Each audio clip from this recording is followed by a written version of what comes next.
Everyone at Caldrith Academy thought humans were harmless, right up until a girl named Riley Grant walked onto Combat Deck 7 and tore a 9-foot brooder's arm clean off. Look, I have been teaching at Caldrith Military Academy for 17 cycles now, and in that time I have seen every species the Galactic Coalition has to offer. Proud Valorians, with their 4 arms and crystalline pride. Methodical Quarren who calculate every breath. Even a few Grenthak, those massive boulder-like beings who move like continental drift and hit like asteroids. So when High Command announced we would be receiving human trainees, Deathworlders from that absurdly hostile little planet called Earth, well, let us just say the faculty lounge had a good laugh about it. Deathworlders. The very term sounds dramatic, does it not? Like something from a propaganda holo vid. But here is the thing, Deathworlders show up at the Academy every few cycles, and they are always the same story. Tough by their own standards. Sure, but throw them into actual Galactic Coalition combat protocols and they wash out faster than ice crystals in a solar flare. Their planets might be harsh, but harsh by whose measure? A little extra gravity? Some aggressive wildlife? Please, the galaxy is a big place, and being the toughest species on your own rock does not mean much when you step into the real arena. So when Marcus Webb and Riley Grant walked into my advanced combat theory class on that first day, I will admit I was not impressed. Marcus was tall for a human, lean with dark hair that seemed perpetually messy and a smile that suggested he found the entire universe slightly amusing. Riley was shorter, maybe a head less than Marcus, with her brown hair pulled back tight and eyes that seemed to catalog everything in the room within 3 seconds of entry. They sat together, naturally, and I pegged them immediately as one of those inseparable pairs you see sometimes. Friends, perhaps more, though with humans it was always difficult to tell. They did not have the obvious bonding marks or pheromone signatures other species used. Marcus raised his hand during my introduction, interrupting my carefully prepared speech about Caldrith's 83% graduation rate and our proud history of producing coalition officers. "Quick question, Instructor Korath," he said, still wearing that easy smile. "Do you guys have like a meal plan here, or are we supposed to hunt our own food? Because I will be honest, I did not pack enough protein bars for a 6-month program." The class laughed. Even I cracked a smile, though I tried to hide it behind my datapad. Humans, I had read, used humor as a social bonding mechanism and a stress response. Charming in a primitive sort of way. Riley elbowed him in the ribs, but she was grinning too, shaking her head in what I would come to recognize as her trademark, "I cannot believe you just said that" expression. "We have dining facilities, Cadet Webb," I replied, my tongue flicking out in amusement. "Though if you wish to hunt the maintenance drones, I suppose we could arrange a special dispensation." More laughter. First day ice broken. Good. Caldrith Military Academy sits on Station Apex Gamma, a massive orbital platform that houses everything from basic combat training to advanced tactical simulations. We train approximately 4,000 cadets at any given time, pulling from 273 coalition species. Our reputation is sterling. Our standards are brutal. Our instructors are the best the galaxy has to offer, each one a veteran of actual combat, actual wars, actual survival situations that would make most planetary conflicts look like children arguing over toys. And then there is Commander Thrace Volland.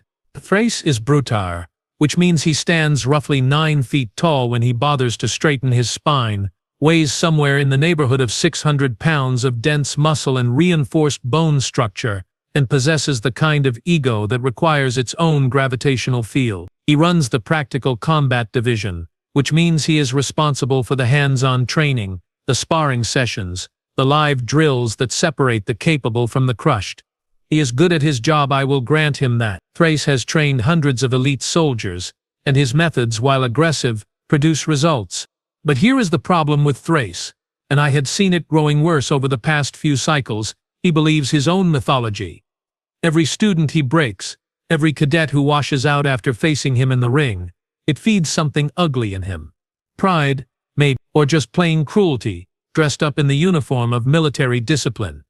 He has this way of smiling when he hurts someone, this little twitch at the corner of his mandibles that says he is enjoying it just a bit too much. I had seen him watching the human trainees during their first week, watching Marcus and Riley specifically, And that smile had appeared. That should have been my first warning. But like everyone else at Caldreth, like every instructor who had seen Deathworlders come and go, I assumed humans were just another species learning their place in the broader galaxy. Tough on their own world, average everywhere else. Standard story. Predictable outcome. I am getting ahead of myself though. Let me tell you what happened next, because this is where the story gets interesting. This is where everything we thought we knew about humans, about Deathworlders, about the natural order of coalition species, got violently, brutally, and permanently corrected. And trust me, you are going to want to hear this part. The combat simulation deck on level 7 is where theory meets reality, where cadets learn very quickly whether they have what it takes or whether they should consider a nice, safe career in astro-navigation. The deck itself is a marvel of engineering, capable of projecting holographic enemies, altering gravity fields, and simulating everything from zero-atmosphere combat to underwater warfare. But on this particular day, week 3 of the Human Trainees program, Commander Thrace had decided to go old school. No holograms, no simulations, just good, traditional, hand-to-hand demonstration sparring. "I need a volunteer," Thrace announced, his voice booming across the assembled cadets like thunder rolling through a canyon. Approximately 60 students stood in formation, representing maybe 20 different species. His eyes, those cold yellow orbs set deep in his craggy face, scanned the crowd with predatory intent. Someone who thinks they understand close-quarters combat. Someone who wants to learn what real fighting looks like. Nobody moved. Smart kids. They had all heard the stories about Thrace's demonstrations, about broken bones and shattered confidence and medical leaves that sometimes became permanent withdrawals from the program. Then Marcus, because apparently the universe has a sick sense of humor, raised his hand. "I will give it a shot, Commander." Riley grabbed his arm immediately, her voice low and urgent. "Marcus, do not be stupid. You have seen what he does to people." Marcus just shrugged, that easy smile never leaving his face. "Come on, Riley, how else am I going to learn? Besides, it is just a demonstration, right? Educational purposes and all that." I should have stopped it. Right there, that very moment I should have called it off. But I did not, because like everyone else in that room, I thought I knew how this would play out. Human gets roughed up a bit, learns some humility, goes to medical for a back-to-patch and some pain suppressors, and comes back tomorrow a little wiser about his place in the coalition hierarchy. Thrace's smile widened as Marcus stepped into the sparring circle, a designated area marked by blue light strips on the deck floor. "Excellent. What is your name, cadet?" "Marcus Webb, sir." "Well, Marcus Webb, let me explain the rules." There are no rules. In real combat, your enemy will not wait for you to ready yourself. Your enemy will not pull punches. Your enemy will exploit every weakness, every hesitation, every moment of mercy you show. Do you understand? "Yes, sir," Marcus replied, settling into what I recognized as a human fighting stance, knees bent, hands raised, weight balanced on the balls of his feet. Not bad form, actually. Someone had trained him before he arrived at Caldreth. They circled each other for maybe 5 seconds. Then Thrace moved. For something that large, Rudaftar are frighteningly fast. Thrace closed the distance in a blur of motion, his massive fist driving toward Marcus's center mass. To his credit, Marcus managed to deflect it, redirecting the blow past his ribs using some kind of human martial technique. He even got in a counter-strike, a quick jab to Thrace's jaw that landed clean and probably hurt Marcus's hand more than Thrace's face. The commander laughed. Actually laughed. This deep rumbling sound that made the deck plates vibrate. "Oh, you have some training. Good. This will be more fun." That word, fun. That should have been my second warning. What happened next was not sparring. It was not a demonstration. It was systematic brutality dressed up in the language of instruction.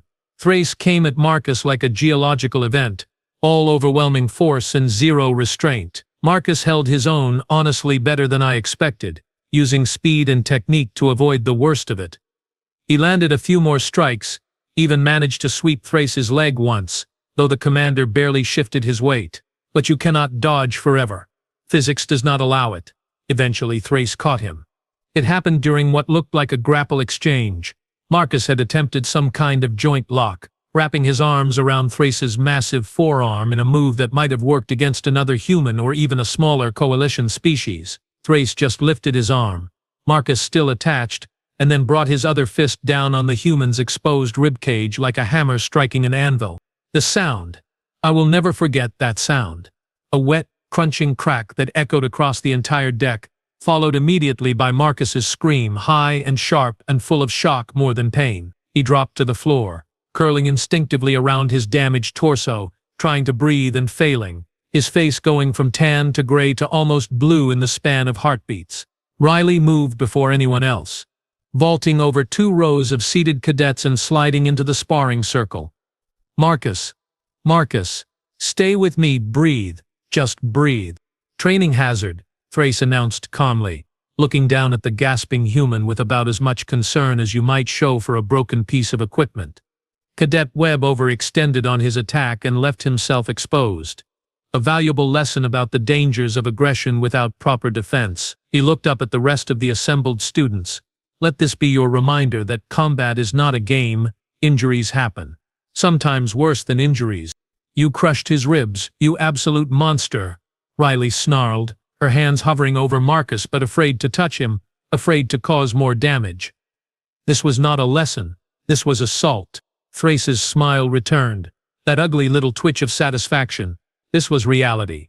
Cadet Grant. Perhaps if your friend was stronger, more durable, better suited to coalition military service, he would not be lying there struggling to breathe. But he is human. Deathworlder or not, you are all just soft tissue and fragile bones when it matters. I had already activated my comm unit, calling for medical. Emergency, Combat Deck 7, Cadet down. Probable internal injuries. Get a trauma team here now. The medical team arrived within 90 seconds. Bless them. Medical Chen, a Terran-compatible physician who had experience with human physiology, took one look at Marcus and started barking orders. Collapsed lung, definitely.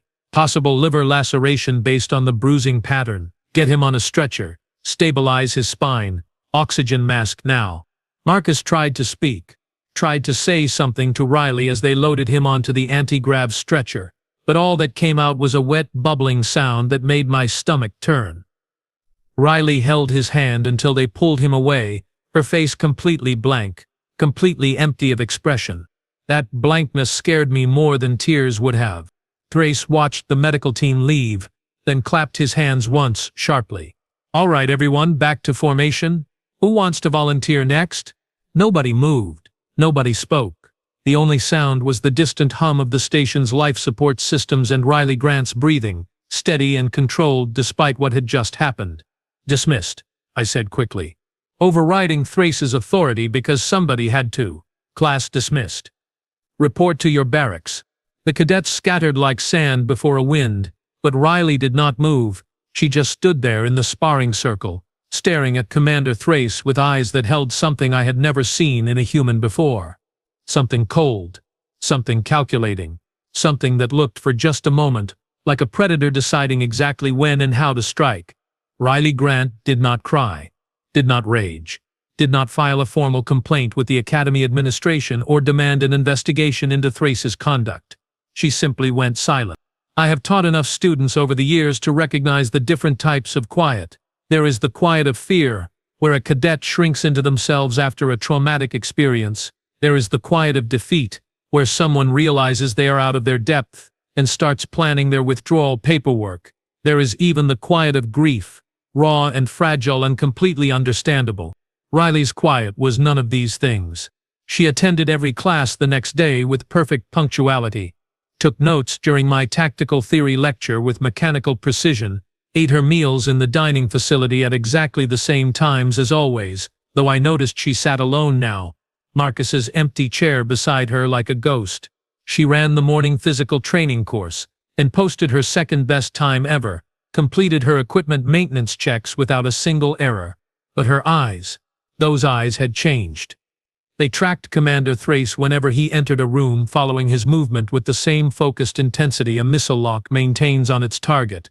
Not angry, not hateful, just calculating, measuring, planning. The other instructors, of course, noticed nothing. During our daily briefing, the conversation turned inevitably to the incident. "Heard the human kid is going to make it," said Instructor Callis, a Valorian who taught weapons systems. 3 broken ribs, punctured lung, lacerated spleen. Chen says another inch to the left and Thrace would have killed him. "Humans," laughed Instructor Bricks, shaking his head. "They talk big about their Deathworld, but put any real pressure on them and they fold like wet paper.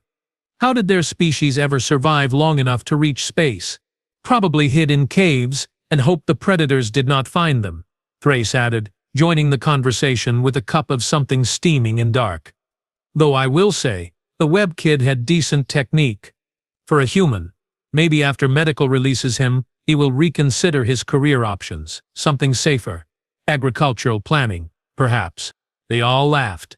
Even I managed a weak smile, though my hearts were not in it. Something about the whole situation felt wrong, like standing on a frozen lake and hearing the ice begin to crack beneath your feet. That afternoon, Riley approached me after class. Her face held the same neutral expression it had maintained for the past 26 hours. "Instructor Korath, I would like to request a training session." "Of course, Cadet Grant. What kind of session? Tactical simulations, weapons drill, hand-to-hand combat demonstration?" With Commander Thrace. My tongue flicked out nervously, tasting the air. "Riley, I do not think that is wise given what happened to Marcus." "Marcus overextended on his attack and left himself exposed," she replied, using Thrace's exact words with perfect emotionless precision. "A valuable lesson about the dangers of aggression without proper defense. I would like to learn from the commander's expertise. Is that not what we are here for, to learn?" What could I say? She was right, technically. The academy encouraged inter-rank training sessions. Cadets were allowed to request demonstrations with senior instructors. It was all perfectly within regulations, but every instinct I had screamed that this was a terrible idea. "I will arrange it," I said finally, against my better judgment. Word spread faster than a hull breach alarm. By the time I had confirmed the session for the following morning, every cadet in the program knew about it. Most of the instructors too. When Riley walked onto Combat Deck 7 at exactly 0800 hours, she found approximately 200 spectators lining the observation platforms above the sparring circle. Commander Thrace was already there, performing elaborate stretches that showed off his enormous musculature. He grinned when Riley entered, that same predatory expression he had worn before breaking Marcus's ribs. "Cadet Grant, come to learn what your friend learned, or perhaps you think you will fare better than he did."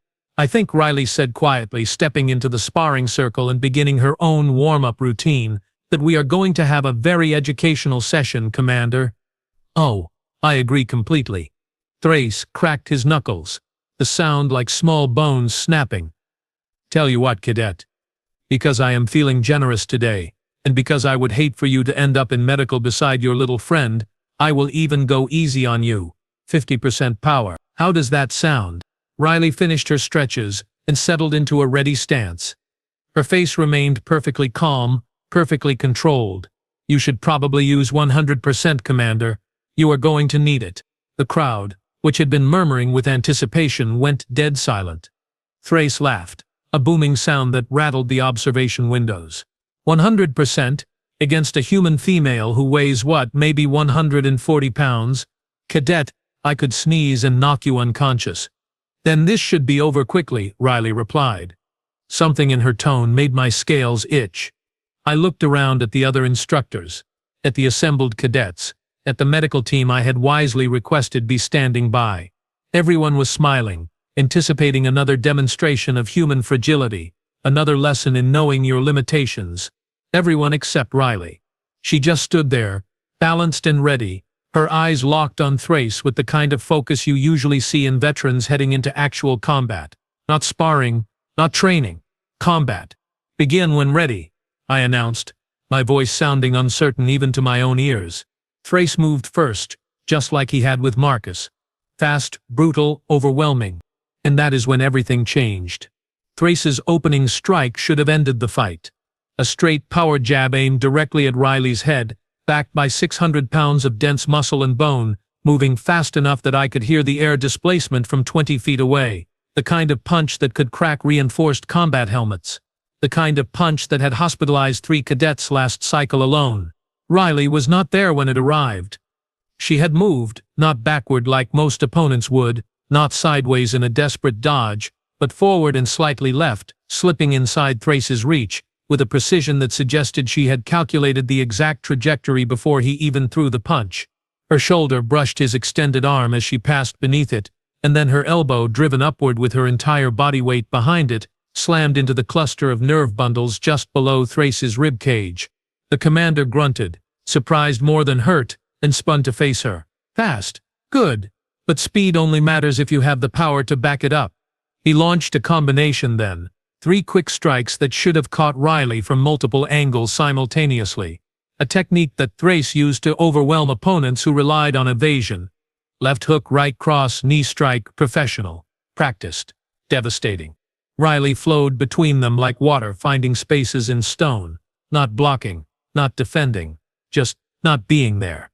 Each strike missed by centimeters, and I realized with growing horror that she was not trying to avoid damage.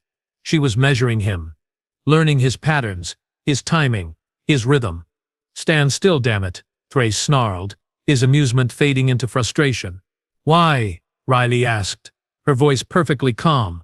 You said there are no rules. You said my enemy will not wait for me to ready myself. You said real combat exploits every weakness, every hesitation, every moment of mercy.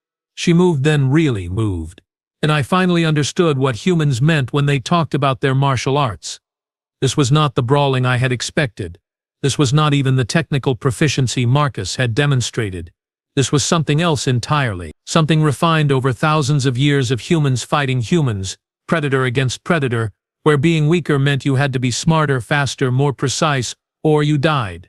Riley targeted joints, pressure points, nerve clusters, places where Thrace's massive size worked against him, where dense muscle became leverage points, where armored skin had gaps for flexibility. A strike to the inside of his knee that made his leg buckle, fingers jabbed into the soft tissue behind his jaw that made him choke, a palm heel to the floating rib that caused him to twist involuntarily. None of it was powerful enough to stop him. But that was not the point. She was not trying to stop him. She was breaking him down, piece by piece, strike by strike, death by 1,000 cuts made flesh. You little, Thrace roared, and this time when he swung there was no technique, no strategy, just rage and wounded pride wrapped in 600 pounds of violent intent. He caught her with a backhand that should have sent her flying across the deck. Riley rolled with it, using the momentum to create distance, and when she came up from her combat roll, blood was running from her split lip and her smile, that cold, terrible smile, finally appeared. There we go, she said softly. Now you are taking me seriously. The observation deck had gone silent. No cheers, no commentary, just the sound of breathing and the electrical hum of station systems and the scuff of feet on deck plating as Riley and Thrace circled each other again. Thrace charged, abandoning all pretense of demonstration or teaching, just pure aggression, trying to use his mass to overwhelm her. Riley waited until the last possible second, then dropped low and swept his legs. All of them, Brutar, have 2 legs. Just like humans, but they are thick as tree trunks and supported by tendons that could pull a cargo sled. It should have been impossible to sweep them. Thrace went down like a collapsing building. He tried to catch himself, arms extended, and that was his fatal mistake. That was the opening Riley had been working toward for the entire fight. She caught his right arm, the one he had used to crush Marcus's ribs, and before anyone could process what was happening, she had twisted her body and applied a joint lock that would have made a professional grappler weep with envy. I heard the crack from across the deck. Clean, sharp, final. Thrace screamed. A sound I had never heard a Brutar make, high and agonized and full of shock. Riley maintained the lock, her knee planted in his shoulder, her hands controlling his elbow and wrist with absolute precision, and she pulled. Not fast, not sudden, steady, methodical, inevitable. The second crack was accompanied by a wet, tearing sound. Riley stood up, still holding Thrace's arm, which was no longer attached to Thrace. Let me be clear about what I mean. She was holding his entire right arm from shoulder to fingertips, completely separated from his body. Blood poured from the commander's shoulder socket, dark and thick, pooling on the deck plating. He was trying to scream, but all that came out was a wet, gasping wheeze, shock overwhelming his system, his brain unable to process the sheer impossibility of what had just happened. Riley looked down at him, her expression never changing, and spoke in a voice that carried across the entire deck. "You broke 3 of Marcus's ribs. You punctured his lung. You lacerated his spleen. You did this during a training demonstration, where he trusted you to teach him, not cripple him. You smiled while you did it." She dropped the arm on Thrace's chest, the heavy thud making several observers flinch. "I have taken your arm. That seems proportional. That seems fair. That seems like a valuable lesson about the dangers of aggression without proper defense." The silence that followed was absolute. Nobody moved. Nobody breathed. 200 sentient beings from dozens of species stood frozen, their minds struggling to reconcile what their eyes had just witnessed. A human. A female human. A Deathworlder who weighed less than most combat packs. She had just torn the arm off one of the most dangerous hand-to-hand combatants in the Coalition military. I saw Security Coordinator Vash in the observation booth, his hand hovering over the emergency response trigger, but he did not press it. Could not press it. Because Riley was not attacking anymore. She was just standing there, breathing slightly elevated but otherwise calm, waiting. "Medic Chen," she called out, her eyes never leaving Thrace's convulsing form. "The commander needs immediate assistance. Traumatic amputation, massive blood loss, shock. I would recommend emergency surgery within the next 5 minutes if you want to save his life." Lyra Chen and her team rushed into the sparring circle, their professionalism overriding their shock. They hit Thrace with coagulants and stabilizers, got pressure on the wound, loaded him onto a stretcher even as he continued making those horrible, gurgling sounds. Riley stood aside, letting them work, her hands still stained with dark, brutar blood. She looked up at the observation deck, scanning the faces of every instructor, every cadet, every witness to what had just happened. When her eyes found mine, I saw no triumph there, no satisfaction, just cold, hard certainty. "Are there any other instructors?" she asked, her voice carrying perfectly in the shocked silence, "who would like to provide me with additional educational training sessions?" Nobody answered. Nobody moved. Security Coordinator Vash slowly, very slowly, lowered his hand from the emergency trigger.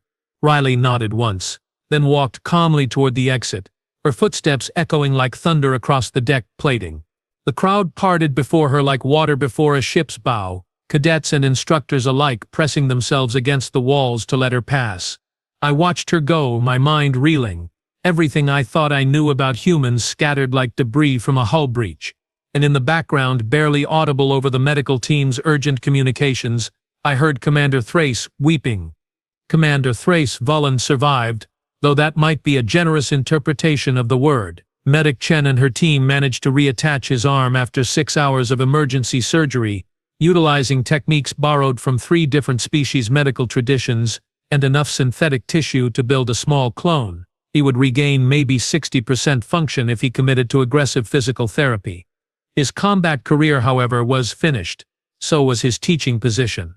So was any shred of the reputation he had spent 15 cycles building. The investigation took 3 days and involved no fewer than 7 different Academy officials, 2 Coalition military police investigators, and a legal advocate who specialized in interspecies conflict resolution. They interviewed everyone who had witnessed the incident. They reviewed security footage from 4 different angles. They analyzed biometric data, combat telemetry, even the blood spatter patterns on the deck plating, and then they interviewed Riley. I was present for that, sitting in Admiral Kessix's office alongside the investigation board, watching Riley sit with perfect posture in the accused chair, her hands folded calmly in her lap. She had cleaned the blood off, changed into a fresh uniform, and looked for all the galaxy like a cadet attending a routine academic review. "Cadet Grant," Admiral Kessix began, his gills fluttering with barely contained agitation. "You understand the severity of what occurred. You permanently maimed a superior officer during what was supposed to be a training exercise." "Yes, sir," Riley replied. "I understand completely. Then perhaps you can explain to this board why we should not immediately expel you from this academy and remand you to Coalition military custody for assault charges." Riley's expression did not change. because Commander Thrace attempted to murder Marcus Webb, and I responded with measured, proportional force to ensure he would not harm anyone else. The room erupted. 3 board members started talking at once. The legal advocate began frantically scrolling through precedent files, and Admiral Kessix's gills flared wide enough that I thought he might achieve flight. "Attempted murder," he sputtered. "That is an extraordinary accusation, Cadet." "Is it?" Riley pulled up her data pad and projected a holographic display into the center of the room. Medical scans of Marcus appeared, rotating slowly, highlighting the damage in brutal detail. 3 broken ribs, punctured lung requiring surgical repair, grade 3 liver laceration. Commander Thrace outweighs Marcus by approximately 430 pounds. He has 17 cycles of combat experience. He knows exactly how much force is required to injure versus how much is required to kill. This, she gestured to the scans, was not an accident. This was not a training mishap. This was deliberate application of lethal force against an unequal opponent who was defenseless and unable to surrender. "You could have filed a complaint," the legal advocate interjected. "Gone through proper channels. There are procedures for this." Riley's laugh was sharp and bitter. Procedures? Marcus was lying in medical with a collapsed lung, and Commander Thrace was already back on duty. Already scheduling more demonstrations with other cadets. How many more students would he have crippled while your procedures worked their way through bureaucratic review? 1, 5? Would you have taken it seriously if he had killed someone, or would that have been dismissed as another training hazard? Nobody had an answer for that. Because she was right. I had seen it myself. The casual dismissal, the jokes about human fragility, the institutional acceptance of Thrace's brutality dressed up as tough instruction. On Earth, Riley continued quietly, we have a saying, you do not threaten the pack, and you definitely do not hurt the pack and expect to walk away unscathed. Marcus is my friend, my brother in everything but blood. Someone tried to kill him and faced no consequences, so I provided consequences. 1 arm for 3 broken ribs and a punctured lung seems, if anything, generous. Admiral Kessix leaned back in his chair, his gills finally settling into a normal rhythm. You are arguing self-defense by proxy. I am arguing that Deathworld species understand threat assessment and proportional response better than most, because our entire evolutionary history has been one long exercise in survival against impossible odds. We do not start fights, but we absolutely finish them. The investigation concluded the following day. Riley was placed on academic probation, barred from further combat demonstrations for the remainder of the cycle, and assigned 200 hours of community service in the medical bay. Commander Thrace was dismissed from the academy, stripped of rank and faced pending charges for reckless endangerment and conduct unbecoming. Given the choice between military tribunal or quiet retirement, he chose retirement. Nobody called it justice, exactly. But nobody called it unjust either. Marcus was released from medical a week later, still moving carefully, still wrapped in compression bandages, but alive and grinning. Riley met him at the medical bay entrance, and they stood there for a long moment, just looking at each other. Then Marcus pulled her into a careful hug and said something I could not hear. Whatever it was, Riley's composure finally cracked. She buried her face in his shoulder and shook with silent sobs while Marcus held her, whispering reassurances and probably terrible jokes, knowing him. The dynamic at Caldreth changed after that. The human trainees, all 12 of them, were suddenly given a very wide berth. Instructors who had previously been dismissive became cautiously respectful. Cadets who had mocked the Deathworlders now studied them with wary fascination. Security protocols were updated to include specific guidelines about human engagement parameters. And the story spread. Oh, how it spread. Within a month, every coalition military academy had heard about the incident. The human who tore off a Brudar's arm. The Deathworld girl who taught the galaxy a lesson about underestimating Earth. I still teach at Caldreth, still run my combat theory classes, still see new species arrive every cycle with their pride and assumptions intact. But now, when students ask about the humans, when they make jokes about Deathworlder fragility or question why Earth gets so much respect in coalition space, I tell them this story. I tell them about Marcus Webb and Riley Grant, about friendship forged on a planet so hostile that its dominant species had to become the apex predator just to survive, about the mistake of confusing kindness with weakness, humor with harmlessness. I tell them that humans do not look for fights, they genuinely prefer peace, cooperation, creative solutions to conflicts. They will laugh off insults that would start wars between other species. They will absorb incredible amounts of punishment without complaint, but they remember. And they protect their own with a ferocity that makes sense only when you understand their history. Millions of years of tribal evolution, tens of thousands of generations learning that the pack survives together or dies alone. The knowledge coded into their very DNA, that sometimes violence is not just an option but a necessity. Thrace learned that lesson. The galaxy learned that lesson. And 17 cycles into my teaching career, I finally learned what Deathworlder really means. Not that they come from harsh planets, not that they are tough by their own standards. It means that on their worst day, in their darkest hour, when everything they love is threatened, humans become something the galaxy has never truly understood. They become what made them survive Earth in the first place. Apex predators who chose civilization but never forgot how to hunt. I hope the galaxy never gives them a reason to remember all at once.